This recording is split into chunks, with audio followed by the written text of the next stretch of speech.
and we have answered the call. For years, you've been saying, Betsy, you're talking about all these great design concepts, but we can't visualize them. You're describing the picture that the listener sent in of their problem, and we wish we could see that picture too. After all, a picture is worth 1,000 words, and I do my best to describe them, but there's nothing like seeing it for yourself. And that's why Affordable Interior Design, the podcast, now has a YouTube channel. Not only do we have a YouTube channel where you could see recordings and clips of these podcast episodes, we also have an Instagram, a Facebook, and so many other exciting things.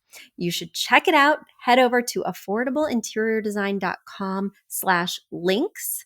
Once again, affordableinteriordesign.com/LINKS. links. And when you go there, you will see links to our YouTube page, our Instagram page, our Facebook page, and more. Please check it out, follow and subscribe so you can see everything I'm talking about.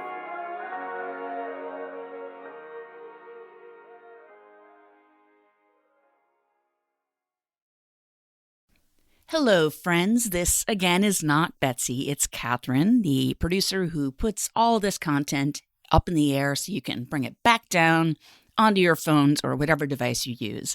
Betsy is taking just a little bit more time off, with the new baby and the holidays, so we are presenting a best of episode. But here we go. We're going to go down the path, an episode from 2019. Remember that? That was the time. So if you have questions, though, for when Betsy does start recording new episodes, which will be soon, just go on to affordableinteriordesign.com, click on the Media Resources tab, and then hit Podcast. And if you're a premium member or a regular member, just click on either and put in your question. She would love to have as many questions as possible because she misses you. And I hope you enjoy this best of from 2019. Are you a fan of this podcast? Do you wish there was even more juicy content for you to sink your ears into? Well, there is.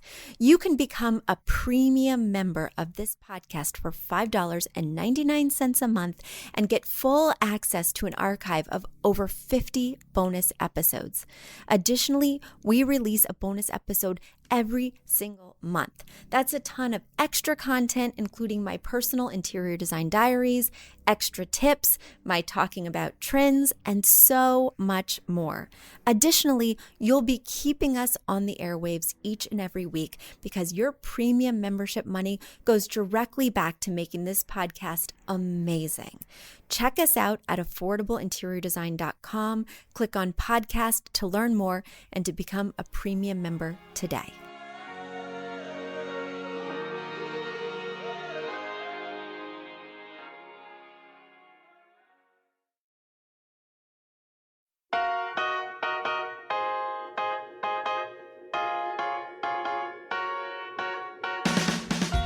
You don't need a high-end designer or a lot of money to get a luxe look. Be your own interior designer with big design, small budget.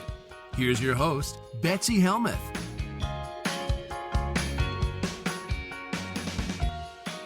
Happy August, everyone. I cannot believe that summer is in its last month. I get so sad around this time because I feel like I haven't relished it. We at Affordable Interior Design have been so busy training new designers and getting ready for our Washington, D.C. expansion. It's all very exciting.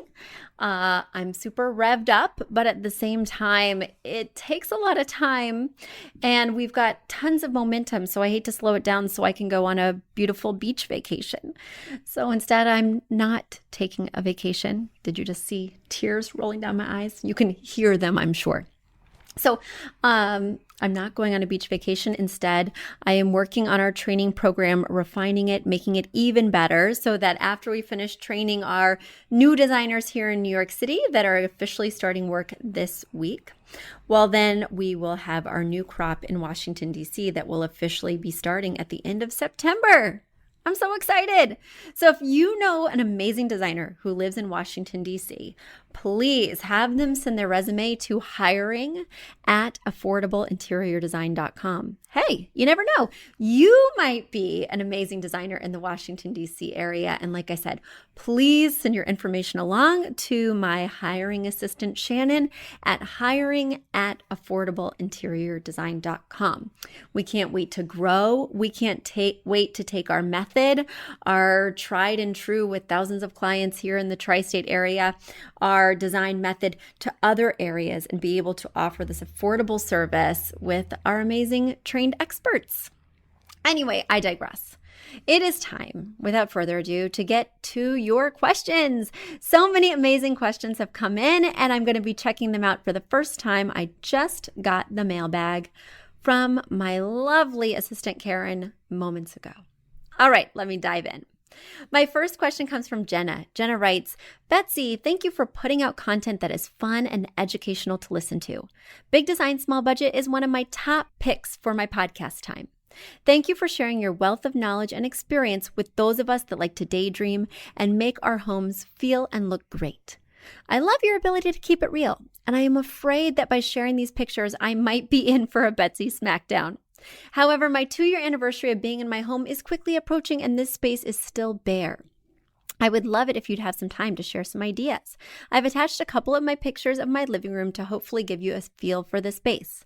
Is there any direction you could point me into for that giant area around the television? The sound bar on the mantle is going to move, and the pieces laying below the mantle are just to fill the void for now until they can find a new home. I've debated about sculptural pieces, but I haven't been able to find anything that fits my style and budget. I love the idea of a frame or two on the mantle, leaning or hung, perhaps some smaller 3-dimensional pieces to balance out the sides. My biggest hiccup is what art goes with this rug. I am more of an abstract lover, and I feel like most art in my price range either looks cheap or seems to compete with my rug. Should the art just have clearly different shapes and lines within it? Would a photograph be a better idea? Should I scrap the frames and canvas idea entirely? Or do I need to stop thinking too hard about how a rug plays into everything? This rug was a very bold choice for me, but I must admit I love it. Any ideas you could share with this lost living room lady would be greatly appreciated. Thank you so much for your time, Jenna. Well, Jenna, I'm glad you wrote in, and I must say, I don't actually think your living room looks that lost. Let me paint the picture for our listeners. So you have a really dramatic, bright, sun-washed living room that has huge vaulted ceilings. I'd imagine these are 10 to 12 feet high. You have huge windows that are almost the size of the ceiling. Where are you located? It's stunning. It is truly stunning. You have a fireplace that goes all the way up to the ceiling in terms of its surround, and it seems to be kind of a brownish, coppery stonework or a metalwork that's rectilinear in form, like bricks almost, but they're large format. Then you do have a TV floating, and this rug that you keep referring to is bold. You have made a bold choice. It is a large abstract rug with almost these watercolor splotches of different shades of blue, ranging from bright royal blue to a muted navy to a bold nautical navy to even a kind of washed out denim look. And it's splashed onto a base of cream, but it is a very bold choice, as well as 2 gray leather sofas and 2 navy upholstered chairs. This room is certainly not lacking for personality. In terms of it feeling empty around the fireplace or empty around the TV, I could see why you might think that, because the wall behind the TV is just a cream color. And then you've got a low TV console or storage piece that is much lower than the TV. Okay, so here's my assessment. That sound bar appears to be on a built-in shelf that is the length of the TV storage. And I think the TV personally is hung way too high. I think if the TV were appropriately low, and by appropriately low, I mean it needs to be on eye level. So when you're seated on a chair or on a sofa, if you were to draw a dotted line from your eyeball to the screen, well, that's where it should be. And right now it's up. So it's kind of like you're in the second or third row of the movie theater. Essentially, it's above the fireplace, even though the fireplace is off to the right and the TV is off to the left. So I think part of the reason you're feeling that huge void below the TV is because you have the TV too high. Should you lower the TV, well, then you really wouldn't need too many items on that storage console because you're really only going to have less than a foot of space between the bottom of the TV and the top of that console. I love what you're doing with plants in here. And I think because you have these other textures so prominently featured, the wood from the legs of the furniture, that stone kind of metalwork around the fireplace. I think that these pops of green and this liveliness are very helpful. So I could see putting like some trailing ivy in a planter that kind of goes along the TV stand. But I would keep it pretty minimal. I don't like too much stuff gunking it up. I even really like this kind of blue orb that you've got on the side of the TV console. I think that that's a nice sculptural feature. If you guys are picturing it in your mind's eye, well, you could think about like these orbs that they sell at West Elm that tend to be glass, but they've got these different bands of circles that make this ball. So I think that's really all you need. Maybe another plant with ivy that's trailing along the console, and then the orb, and then we could keep it simple. Now, this shelf above the TV is bothering me. I kind of wish it just didn't exist because it's very high. I would imagine that this shelf is 6 feet off the ground. That means you can't really see any pictures. If you were to use it as a picture ledge, you wouldn't actually be able to see the image because it's so high up, and it'd be a little freaky. Now, you could use it for some sculptural items, but they would have to be a little bit large, again, so that they don't just get lost up there. Come to think of it, maybe this is the place to put the ivy, but it would be really hard to water it up there. Can you just lose that shelf? That shelf is giving me agita. That shelf is not ideal. Anyway, Jenna, you weren't necessarily in for a Betsy smackdown. I think this was more of a Betsy redirect because you have got a lot of style here. I love that you're using a lot of different textures. I love that you're using a lot of cool contemporary lines, and you've stayed very focused, which I also think is nice because there's so much wow factor in the architecture that you don't need to do that much. In fact, I think you're starting to do too much. So I hope that helped. And now it's time for a quick commercial break.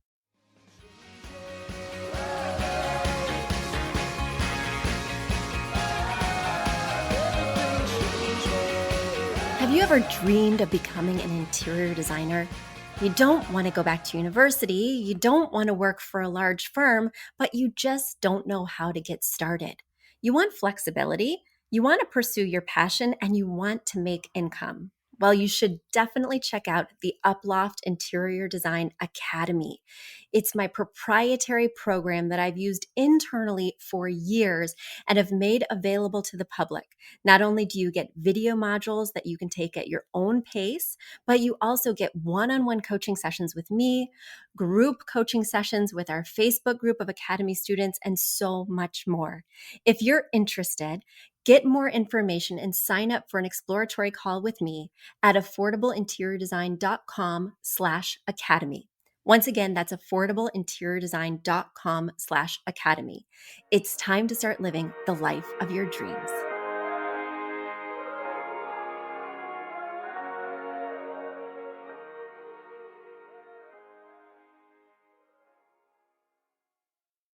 Let me get to my next letter, which comes from Sharon.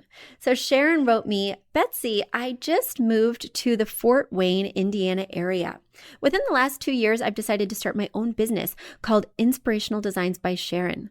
I sold real estate for 12 years and worked with a builder for 8 years of my career, which helped me a great deal when staging new homes for the sale. I have had a passion for being creative since I was 11 years old, but I'm afraid to let go and step onto an adventure like this. I hope to be successful in this, and I've enjoyed your videos with Kathy Lee and others, but I am scared to death. I know this is my calling, but I don't really know which step to take first. So I was hoping that you could share some tips with me. Thanks in advance, Sharon. So Sharon, I would start with what you know best, which is staging. And I'm sure you have a ton of real estate contacts because you are a real estate agent for 12 years. Now, potentially taking those real estate contacts, maybe because you're moving to a brand new area, I don't know where you're from currently, but say it's somewhere nowhere near Fort Wayne so that you really don't have any contacts in your new location.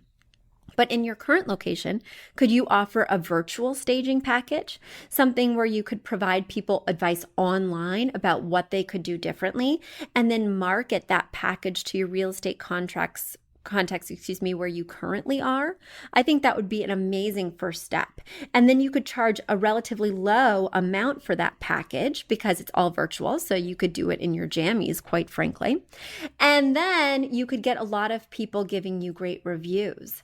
And that's a great way to build up your name, to kind of get some reviews on a Yelp page or a Google page that's more centralized to Fort Wayne, Indiana.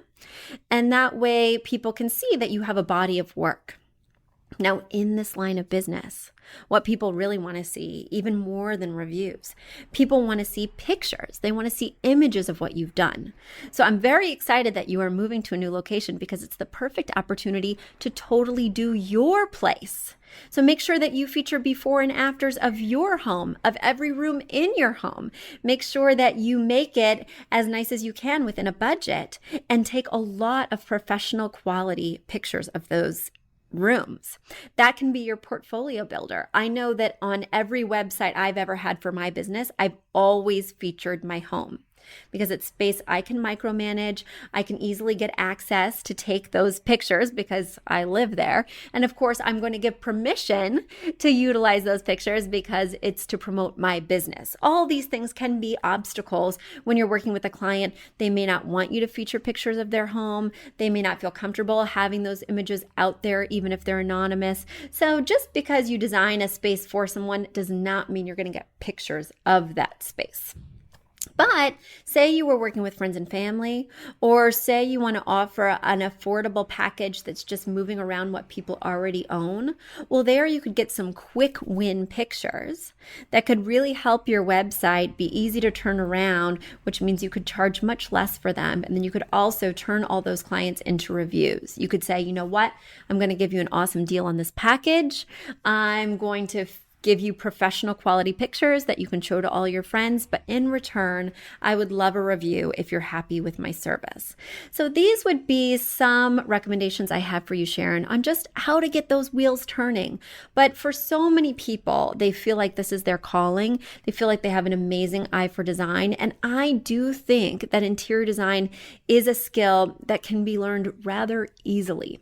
So get my book, keep listening to my podcast, Big Design, Small Budget, and I think you're going to get there, Sharon, and you're going to be just fine.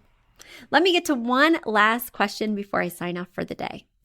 So the last letter in my mailbag for today is from Stacy. And Stacy writes, "Hi, Betsy, it's me again, the pesky business question girl." Oh, lots of business questions today. On a podcast a few months ago, you mentioned some design programs that you use for client purposes.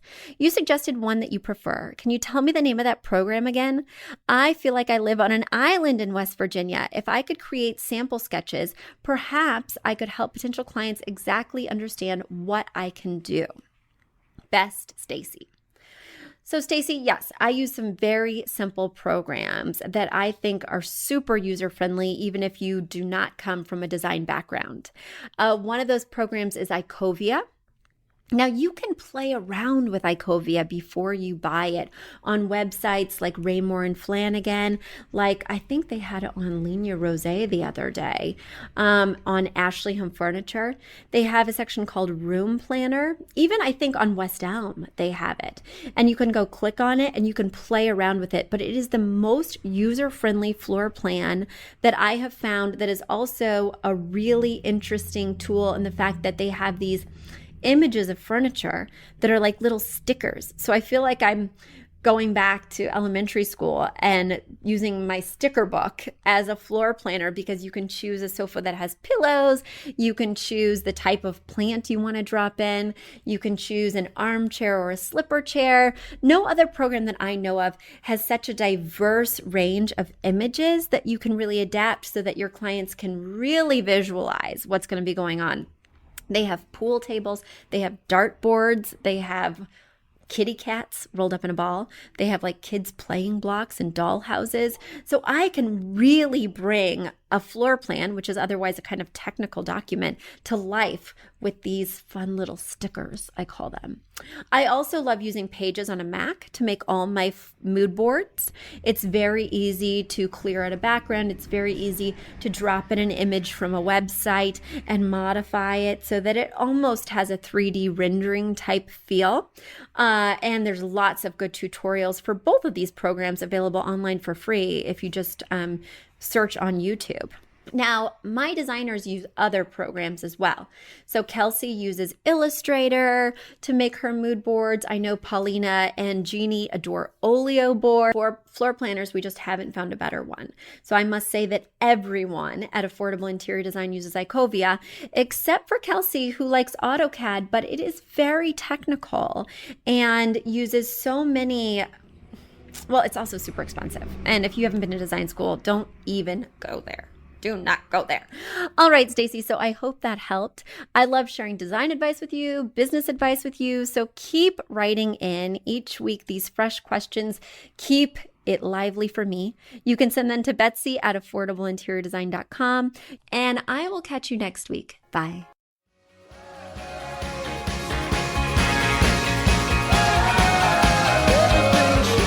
Do you love learning about interior design?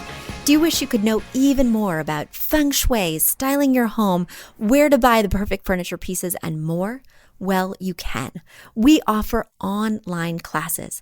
Head over to affordableinteriordesign.com, click on the shop tab, and you'll see our 3 45-minute online classes. Purchase them one by one for $40 a piece, or get the value pack of all 3 classes for $90, and we'll throw in the paperback version of our book for free. Heck, I'll even autograph it for you. Be sure to use promo code PODCAST at checkout to get 15% off your order.